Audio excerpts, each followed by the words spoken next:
राजेश धर्मानी ने राजकीय वरिष्ठ माध्यमिक पाठशाला दधोल में आयोजित 2 दिवसीय बाल विज्ञान सम्मेलन के समापन समारोह में भाग लिया और इस अवसर पर उन्होंने बच्चों द्वारा प्रस्तुत विज्ञान मॉडल और नवाचार की प्रशंसा की और कहा कि ऐसे आयोजन बच्चों में वैज्ञानिक सोच और सृजनात्मक को बढ़ावा देते हैं। उन्होंने कहा कि बच्चों की वैज्ञानिक सोच और नवाचार को प्रोत्साहित करने के लिए ऐसे कार्यक्रमों का आयोजन बेहद महत्वपूर्ण है, जिससे प्रदेश के बच्चे विज्ञान और प्रौद्योगिकी के क्षेत्र में बेहतर भविष्य का निर्माण कर सके।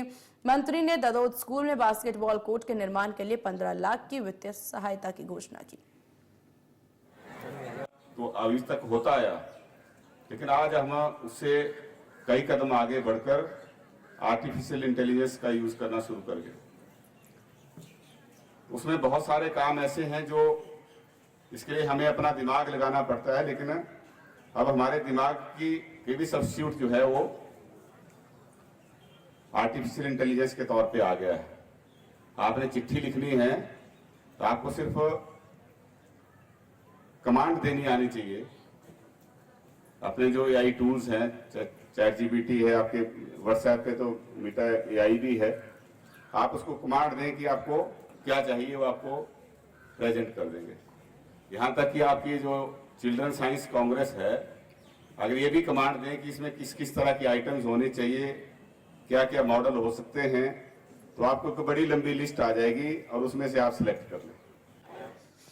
और भारतीय जनता युवा मोर्चा ऊना मंडल के अध्यक्ष रुपिंदर देहल ने कहा कि सरकार द्वारा जन विरोधी फैसलों से आम आदमी का बजट पूरी तरह से हिल गया है। ग्रामीण क्षेत्रों में पानी से के भारी भरकम बिल आने शुरू हो गए हैं। 300 यूनिट की फ्री बिजली का वादा करके सत्ता में आई सरकार, उसने आते 125 यूनिट जो पूर्व जयराम सरकार ने माफ किए थे उन्हें भी बंद करके पहले मिलने वाली बिजली सब्सिडी भी बंद कर दी।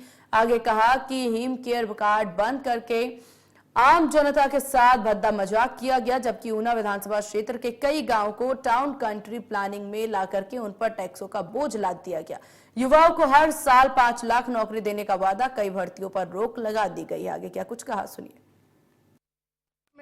हिमाचल की कांग्रेस सरकार जब से सत्ता में आई है, करीब 20 महीने पहले, तब से इन्होंने जो आम जनता है, गरीब जनता, उनके विरोध में फैसले लेने लगातार शुरू किए हैं। गरीब जनता को इन्होंने इतना तंग कर दिया कि गरीब जनता की अब तो घरों में पानी के बिल आने शुरू हो गए। 5-5, 6-6 हज़ार पानी के बिल आ रहे हैं। मिडिल क्लास लोग कहाँ जाएं।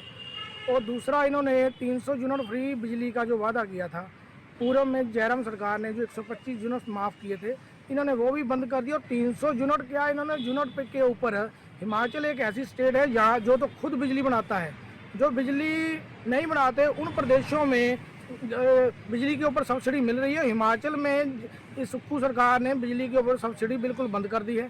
आम जनता के ऊपर बोझ डाला जा रहा है। इन्होंने महिलाओं को 1500 का लालच देकर वोटें ली।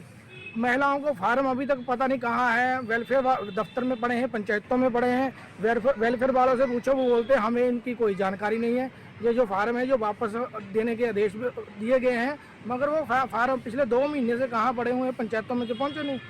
उसके अलावा महिलाओं को HRTC में इन्होंने बोला था कि फ्री किराया जो जयराम सरकार जी ने शुरू किया था वो भी बंद कर दिया। किराए में बढ़ोतरी कर दी है।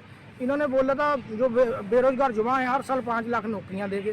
पिछले 20 महीने से जो निगम बोर्ड की भर्ती का जो बोर्ड है वो बंद पड़ा हुआ है, उसकी कोई जानकारी किसी को नहीं है। नई भर्ती कोई नहीं हो रही है। तो तरह तरह के टैक्स लगाए जा रहे हैं। ऊना विधानसभा के क्षेत्र में टाउन कंट्री एंड प्लानिंग के इन्होंने जो ग्रामीण के क्षेत्र, ग्रामीण गांव है, वहाँ के लोगों पर टाउन कंट्री प्लानिंग का एक्ट लगाकर उनमें एक अलग टैक्सों का बोझ ला दिया है। उन टैक्सों से ये जो आम जनमानस, आम लोग हैं, उन टाउन कंट्री प्लानिंग के टैक्सों से कब उभरेंगे, ये उनको देखना पड़ेगा। आने वाले समय में क्या स्थिति हो रही है हमारी, इस स्थिति के बारे में भी सोचना पड़ेगा। हमारे जो आम जनमानस है उनकी हालात बद से बदतर हो रहे हैं। आने वाले दिनों में उनको खाने के लाले पड़ रहे हैं। उनको जो आपने वादे किए थे वो तो पूरे नहीं किए, उन पर अलग से जो टैक्स है वो लगाए जा रहे हैं। तो मैं इतना कहूँगा इस सरकार को ऐसी आम जनमानस के साथ ऐसी सख्ती, ऐसी दुर्व्यवहार नहीं करना चाहिए।